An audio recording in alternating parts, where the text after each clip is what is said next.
Hello and welcome to Gaydon. We're here at the Aston Martin Launch factory for a really special occasion. The launch of the Aston Martin Racing Formula One car for the 2022 season. 109 years ago, Lionel Martin took on the challenge of the Aston Clinton Hill Climb with the ambition of making the ascent faster than anyone had done before. That was the dawn of Aston Martin, and over a century later, there's a real sense of excitement because the Aston Martin Aramco Cognizant Formula One team is on a mission to climb to the summit of Formula One, powered by its partners, team members and fans. The 2022 Formula One season starts here. Let's go inside.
If that didn't get your pulse rate up a few notches, I don't know what will. All you need to do is take a look at the cars on display here and this very special one under wraps.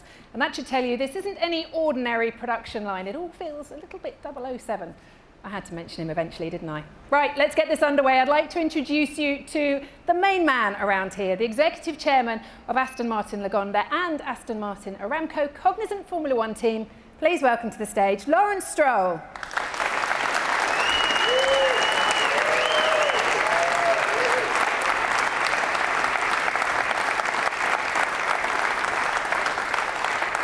Lawrence, it's great to see you and to be back here again. Could you just tell us a little bit about this climb that this Formula One team is on? Thank you, Rachel, and great to see you. First, Aston Martin has always stood for excellent, and it's here at Gaydon that that excellence is created. You can see from the cars here what Aston Martin is all about. Ultra luxury, performance, innovation, and excellence are all what we strive for. And these cars exemplify that we are the world's only independent ultra-luxury car group, and we continue to celebrate our heritage as we drive towards an exciting future. Well, Lawrence, we've got some stunning cars on display here. Can you tell us a little bit more about these ones we're sharing the stage with? The DBX 707 is not just the world's fastest ultra-luxury SUV. It has been redefined performance and driving pleasure in that category. Everything on the DBX 707 has been enhanced, from how it looks to how it performs, to create the ultimate SUV. The Valhalla, am I right, rather different, truly driver-focused mid-engine hybrid supercar. The object of Valhalla is to immerse the driver with a supercar experience. It's a slice of Formula One for the road. The hybrid technology, the aerodynamics, and of course the performance are all designed to thrill, and we've achieved that. Finally, there's the Valkyrie AMR Pro, the ultimate no-rules hypercar. This is what happens when you're unconstrained by racing regulations or registration for road use. The AMR Pro is a step beyond the original Valkyrie. a car intended for the racetrack with performance approaching that of a Formula One car. A truly fantastic machine. They really are stunning cars, and I can tell you Seb's already been having a very close look at the Valkyrie, so he might be requesting one of those from you very shortly. Today though, of course, our focus is all on Formula One, and a car that's not built here but actually built 30 miles away at Silverstone by your amazing team of people, the AMR22, and the team, Aston Martin, Aramco Cognizant Formula One team, putting that together. Can you tell us a little bit about what it meant to bring the name Aston Martin back into the sport of Formula One? Sure. Aston Martin re-entered Formula One in 2021 after an absence of more than 60 years. Last season was year one of a 5-year plan, and now we continue our journey to climb. More than a century ago, Aston Martin began its ascent to the summit of the automotive world, the Aston Clinton Hill Climb, which is about an hour's drive from here. And it was there where Lionel Martin launched Aston Martin into the heat of competition. That was the start of the climb that our Formula One team is still on today. We are continuing our journey to the summit of Formula One, the most competitive and the most prestigious racing series in the world. And we want to win. But we know that winning isn't easy. That's why we have a 5-year journey and a plan to keep climbing and to get to the top. To win in Formula One, everything has to be just in the right place, and a lot of moving parts have come together. The sport is constantly evolving, and unless you evolve with it, you'll be left behind. You need the right people in every part of the team, and you need the right partners to help make it all possible. We're going to do it as a team because it takes the power of a team to be successful in Formula One. Well, it's wonderful to have that Aston Martin name back in the sport, Lawrence, but it's also helped you bring in some great partners as well, hasn't it? Yes, it has. At Aston Martin, we have a wonderful and highly valued title partner in Cognizant. And I'm more than delighted to welcome Aramco to our team as another hugely important strategic partners of ours. I am also delighted to welcome all our other partners here today. In fact, and to share this moment with our fans as well, who have been with us from the start. We climb together. Our collaboration with Aramco will fundamentally underpin efforts made by our team and Formula One in moving towards the ambitious target of using 100% sustainable fuels by 2026. In time, it will also shape us to drive technology innovation while exploring other synergies for the benefit of the whole team, Aramco and the wider world. Additionally, Aramco will play a key role in the development and operational success of the new Aston Martin Formula One campus at Silverstone, which will be the world's most technically advanced motorsport headquarters when it's completed later this year, providing us with a state-of-the-art, first-in-class, built-for-purpose design, engineering, manufacturing, and testing venue to complement the developments of composite materials and 100% sustainable fuels. You mentioned that campus just some 30 miles away from here. Can you tell us a little bit more about it, how it's going? The new factory, also a serious statement of our intent, will be operating out of next year, bringing all of our Formula One related operations together on one campus, which will make our working lives a lot more efficient. It will be a wonderful place to work to, with first-class catering facilities, top-class catering and training facilities, breakout areas, and everything else a modern Formula One team needs to optimize human performance with the goal of designing and building winning cars. It will be the first all-new Formula One factory in the UK for 19 years. It's going to be a game changer for our team. Eventually, we'll have our own wind tunnel, which is going to be joining us as part of our vision to make Aston Martin Aramco Cognizant Formula One team the World Championship organization it deserves. That's for the near future. But for right now and for the present, the 2022 Formula One season is right around the corner. And I'm pleased that Aston Martin, part of this wonderful sport, I'm also as proud to be part of this team, with grateful and thankful more than all the other great women and men around the track, at the factories, who are helping us race around the world. We'll keep climbing, and we'll climb until we reach our sights and our summits. But for right now, the moment we have all been waiting for, the next and most serious AMR22 is just seconds away. Lawrence, thank you very much. If I could invite you to take your seat. And thank you.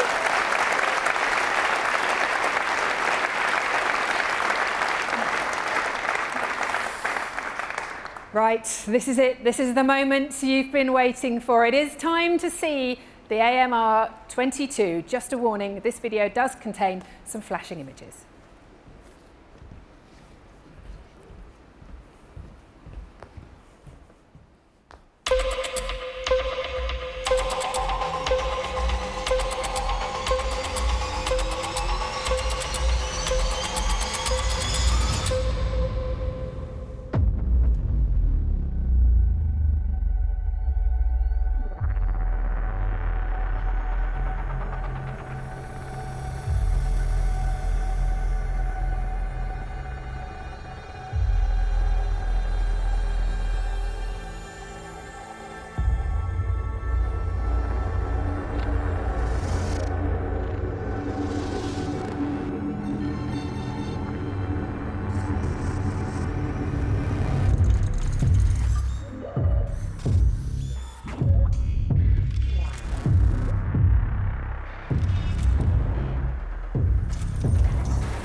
love that the first time you saw the images of that car, you were applauding straight away. It looks spectacular. Seb and Lance, welcome to the stage. But what do you think? She looks good, right? Yeah, I mean, it's always a very exciting time of the year when you see the car for the first time, and you know, especially this year with these new regulations, the cars look so different. It's very exciting. Sebastian, you've been around Formula One for a long time. In fact, you're about to start your 16th season in the sport. How are you feeling about it, and what are the realistic targets that you've got for this year? Yeah, it doesn't feel like it's been such a long time. Thanks for the reminder, but I've got years on you though, so it's fine, don't worry about it. So, no, it's very exciting. As Lance said, to see the car first time built is exciting, but it's, yeah, now you think, well, it's ready, let's get into it. So it's more exciting to drive since, you know, this year there's so many novelties and so many things we are keen to find out and look forward to. I think, you know, it's been an incredible project, a lot of work that went in. And to see it from scratch and now coming together and now being built right in front of you, I can't wait to step inside and see how it feels. How have your winter preparations been? I know you fulfilled a bit of a dream the other week when you sat alongside Stig Blomqvist. How was that? Yeah, it was good fun. I mean, he's a real legend, and obviously I was going a lot more sideways than usual. So back to normal, I would say, when we jump into this. Yeah, overall the preparation has been good. It was good to get a couple of weeks off, but fresh now to go, and can't wait, as I said, to jump in the car to start testing. We shake the car down and then you know, get into winter testing, the two of us, and yeah, and then you know, in nearly, I think, a little bit over a month's time we'll be at the first race, so I'm very much looking forward. And Lance, I mean, you say you can't wait to get racing in this. It looks fantastic. Do you think these rule changes are an opportunity for Aston Martin to go from point scorer to podium race winner, I should say? You've been on the podium before, but to a race winner. Do you think that's there this year? Well, you know, I think it's a very exciting time for Formula One. I think it's an opportunity for all the teams with these new regulations. But I think, you know, for us, we have to remember it's about a long-term vision. It's about, you know, the future. And I think, you know, at this stage, it's also important to, you know, get out there and understand this car, learn about it. You know, it's going to be so different to what we've been used to in the last few years that there will be a lot of learning, but it's very exciting, that's for sure. And how was your winter? Plenty of skiing, I imagine? It was great, yeah. Had a nice time, but ready to get back behind the wheel. Well, Sebastian, Lawrence said earlier on, this is the start of a 5-year plan for this team. How are you using your experience to help the team and drive them forward? Well, ideally accelerate it a little bit. So, yeah, I think you know, it's always a big effort, and since there's so many novelties this year, it's very difficult what to expect. So to point out where we will be, it's impossible at this stage. But surely, you know, if we are on the climb, so we want to be better than last year. Last year we had our difficulties, and I think you know, for many reasons we should be better off this year. But there's so many, at the same time, so many new things with new tires, completely new cars, lots of new challenges. I hope the field will be closer together, and that will give us, you know, more chance to race and race more in the front than we did last year. But realistically, the answer at the moment is we don't know, and we have to be a little bit more patient, a couple more days. But yeah, certainly the excitement is very high, and you know, the potential as well. The team is gathering the momentum to you know, pick up during the season and improve the car throughout the season. I think our potential is just rising, so can't wait to get on track and see where we are and get going. Yeah, looking forward to it. And Lawrence, you were with the team in the previous iteration as Racing Point. How did you feel when the team became Aston Martin? What do you think it adds, bringing that name into the sport, back into the sport? It's been amazing. I mean, it's, you know, I think we've grown so much as a team since you know, I first started it in 2019 as Racing Point. I think Aston Martin has brought so much excitement to the brand, and you know, has really helped us, I think, grow and attract a lot of very talented people into our team, and that's what we're doing. You know, today we're growing as a team. It's, you know, first of all, the car looks amazing in green, which is you know, which has been great. But I think, you know, it's very exciting to see so many talented people come on board, enjoying this very exciting project, you know, as we're in the process of growing. And I think that's what Aston Martin has done. It's brought in such a great brand to, which was already a great team, and you know, now that great team is growing more and more every day, and you know, the future is very exciting. Great, thank you very much for the moment, gentlemen. If you'd like to take your seats again, and we will have a closer look at this fantastic car.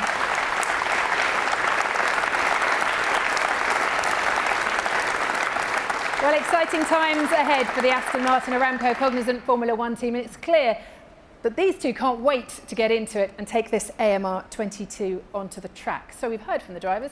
Let's find out a little bit more about the journey to building this gorgeous car.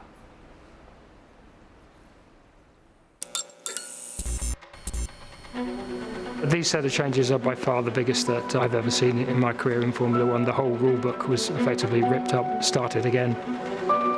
The objective of the rule change was to allow cars to follow more closely, pass more often, race more competitively. The geometry of the car's changed this year. It's such a radical departure. The aerodynamics and the tyres, they're the two big differentiators. The car is a ground effect car. We haven't had that kind of a thing in Formula One since the early 80s. We are really throwing away everything that we've done previously. We're starting again. Formula One is all about data. To optimise the performance, you need data quickly at your fingertips to make better and more informed decisions all the time. We want to know where we've come from. We want to predict where we're going. We want to do a fair trade between idea A and idea B. And if we don't have that, we'll struggle to make good decisions and make the race car go faster. Because we have no real data on this car, we've had to really push the boundaries of the virtual development. In a very controlled environment, you know, we can dictate the weather, the wind, the temperature, whether it's raining or not. In some ways it's better than going to the track. It allows us from an engineering perspective to do some out there theories. It is an unbelievable level of complexity. We've been in one of the steepest development curves that we've ever seen. We've seen a 50% increase in performance in a matter of months, which is something unprecedented.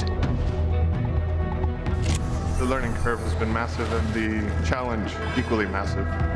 It's clear as day that we're all trying to win the championship. And to get there, we need to have really good fundamental ideas that take advantage of engineering and science. It's exciting. No one's going to have made every decision right, so it's about understanding where we need to improve and being agile, quickly reacting to that. Something this team has shown it can do many times over the years. The cars that we've just discarded are highly developed cars, and now we've taken a lot of steps back, and now we've got to try and build up again, and it's a really exciting time.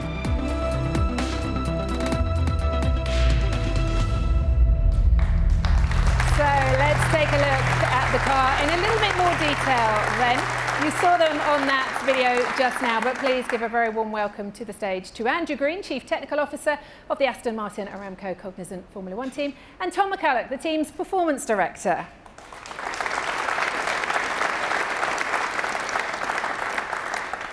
Now, Andrew, you're Chief Technical Officer for this team. Maybe you could tell us a little bit more about this AMR22 and also the challenges that these rule changes have presented to you. Yeah, massive challenge, as the VT just showed. It's a change of regulations, massive change of regulations to roll back to a ground effect car. So that's meant that our winter has been one of probably the most challenging that we've ever had. But new regulations, new challenges, but new opportunities. Is there anything you can point to on the car that you think will make a difference between a point scorer and a potential race winner? Oh, I wish I could. I think what we're seeing here is the first iteration of the AMR22. We're on a steep learning curve. Everyone's going to be on a steep learning curve. No one's got all the answers yet. So I think we're going to see this car develop highly over the coming season. That will forge the way for 23 as well. So it's an exciting time to be in Formula One. It's also quite nerve-wracking. Talking of exciting, can't talk about Formula One without talking about tyres.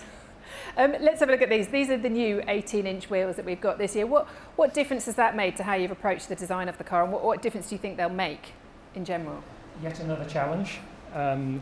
We're hoping that the tyres will allow the drivers to attack more during the race. promote better racing, which is what we always want. We've got a lot of learning to do with these tyres. They've never been run with the ground effect aerodynamics before, so there's a lot of data to gather. Now, I'm really hoping that they will allow the drivers to push harder and we'll get better racing, which is what we all want. Exactly, yeah. Thank you very much for the moment, Andrew. Tom, if I could move on to you, in your role as performance director, your job is to ensure the optimum in every test, practice session, qualifying race. You've got a huge job on your hands, haven't you, especially with these rule changes? Yeah, as Andrew was saying, we've been developing this car in a virtual world over the last year, whether in the wind tunnel, in the simulator. It's fantastic to see the car here in real life and to be starting very soon to be generating some real car data where we need to understand the car, understand how that correlates to all our development tools. As Andrew was saying, the aerodynamics, the tyres, they're the big differences for us, the challenge ahead this year. We get excited about rule changes. Do you guys get excited about them? I know it means long days, long nights, a lot of work, but do you get excited like we do? For sure. I think from an engineering point of view, there's nothing more exciting than a huge regulation change. As Andrew was saying, it's quite scary at times too. But we've been having to go back to the drawing board, clean sheet of paper in so many areas, and it's been fantastic fun working with a great team of people we have back at Silverstone, evolving to what you see now. And as Andrew was saying, that's only going to develop quickly during the season. So this launch car will change quickly, but it's great to be stood here in front of it now.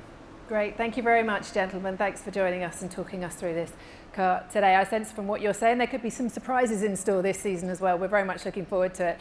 Thank you. Right, now there are a couple of other people here that we should have a chat with as well. First, Aston Martin Aramco Cognizant Formula One team's driver ambassador, Jessica Hawkins. Give a warm welcome to Jess, please. Jess.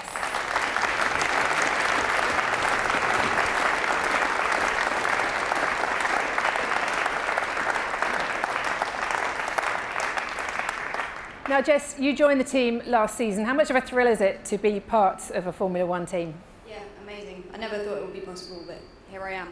And to learn off of two of the best drivers is incredible, and everybody within the team welcomed me with open arms when I started. Within a few hours, I felt so a part of the family, and it was amazing. So yes, extremely happy to be back in 22 and to witness this new era of Formula One. You've carved out quite a career for yourself, haven't you, as a stunt driver as well, including the latest James Bond film as well. You must be looking at some of these cars here thinking there's a lot of fun to be had. Yeah, a couple of them looking quite familiar and very fun, actually. I've been there's no car keys left around, unfortunately, but I've looked for you. I did check. Maybe we can find some. But yeah, no, very proud and thankful to be here. Thanks very much, Jess. So with Jessica is the team's reserve driver, Nico Hulkenberg. And Nico, you've driven this AMR22 in the simulator. How did you find it? What do you think? Yeah, they're still very, very fast and fun to drive. Obviously, it's still a race car that wants to be, driven on its limit. It's quite different in a lot of the details, when you look into it, and that's obviously one of the first jobs of team and driver now to understand the car and to learn about it. You've had plenty of experience in Formula One as well. What's it like as a reserve driver? You've been called up twice at the last minute, haven't you? Yes, I have, but you have to say, life is generally much more chilled and stress-free, not being in the car hassling so much. I get to spend good time, I get to entertain our beloved partners and friends, so it's been pretty enjoyable. Great, thank you very much, Nico and Jess, for joining us today.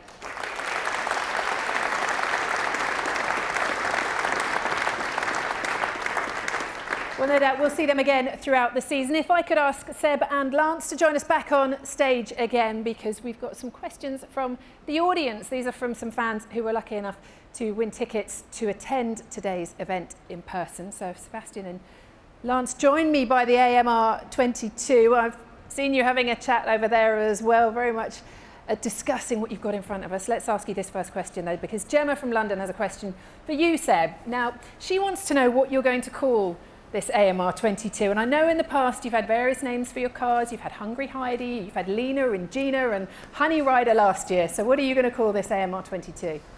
I don't know yet. I think usually we find a name just before the season starts, getting together with the mechanics, and you need to have a feel first. So I think it depends how the car will be to drive, and but I'm sure we find something funny and fitting to its character. So don't know yet, but if I don't know if there's any suggestions. They're more than welcome to find them in. Definitely, yeah. If the fans want to send some in, we'll definitely take them. Louise from Preston has our next question. She wants to ask, how will the new 18-inch tyres change the driver's approach to the race and strategies, and how big an impact will this rule change have on racing? Lance, I'll start with you, that one. Yeah, I mean, first off, visibility, I think it's going to take some getting used to, because it's not only the 18-inch tire, but as you can see, we have this fairing on top of the tire that's going to be very different visually from inside the cockpit. So I think that will be a new component to get used to, and we just have to wait and see how the tires behave. What the degradation is like on these tires, how they operate, how that impacts strategy, and in different ways. So there will be a lot of learning at the first test. Seb, your thoughts on the new 18-inch tyres? Yeah, I mean, we had a test during the last season, but obviously the car that we used was sort of in between last year and this year, so it's hard to know for sure. I think we need to see how the car responds first, and then obviously how we deal with the tires. Obviously the idea for this year, the main objective has been also in terms of designing the car, to be able to race closer to each other. And for the tires, the same thing. We struggled in the past whenever we got close that the tires were starting to slide, the car was starting to slide, tires were getting too hot. So they should be better and more resilient to that.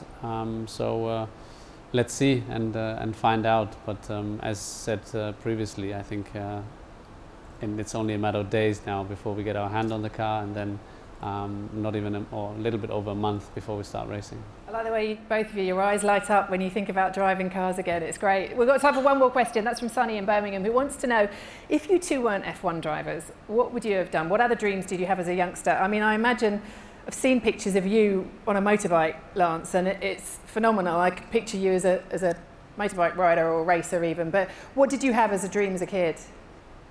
Well, I've been doing this since I'm a kid, so it's hard to think of what else I would be doing if it wasn't this, but definitely be playing a lot of golf, and I don't know. How's your game? Do you doing some other things. Oh, let's not talk about my game. Anyways. Seb, what about you? Well, similar. I started off as a child, so this is what I've been dreaming of mostly. There was a phase I remember I was running through the house and screaming, I want to be Michael Jackson. So I think it stopped exactly there with the screaming, because there was zero talent when it comes to singing. So I think I'm quite lucky that at some point we discovered racing, and my father took me out on the track, so I didn't have to sing and could spare a lot of people the tough times. Don't stop singing on the radio, though. We love it when you're singing on the radio in the car. Listen, thank you very much, both of you. Great to see you here today with this AMR22. That about wraps it up. I think you'll all agree that our first sight of the Aston Martin Aramco Cognizant Formula One team's new race car has whetted everyone's appetite for the season ahead. You'll be able to follow the team's progress at every race on the 2022 calendar, live on Sky Sports F1, starting with the season opening Bahrain Grand Prix on March the 20th. Thank you to everyone here at Aston Martin, to Lawrence, to Andrew Green, to Tom McCullough, to Sebastian Vettel, to Lance Stroll, to Jessica Hawkins, Nico Hülkenberg, and everyone at the Aston Martin Aramco Cognizant Formula One team, as well as all the partners and fans who've joined us. It's certainly clear that the team is aiming for the top, and however hard and long the climb, they're going to get there. For the latest on the team and to follow Aston Martin throughout the season, please follow the team on social media at Aston Martin F1. Well, I think everyone is excited. Can't wait to see this AMR22 on track. I know I can't. Thank you for being here, and it's goodbye from Gaydon.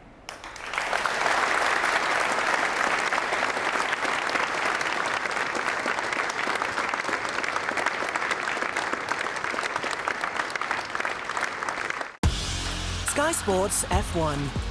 Feel it all.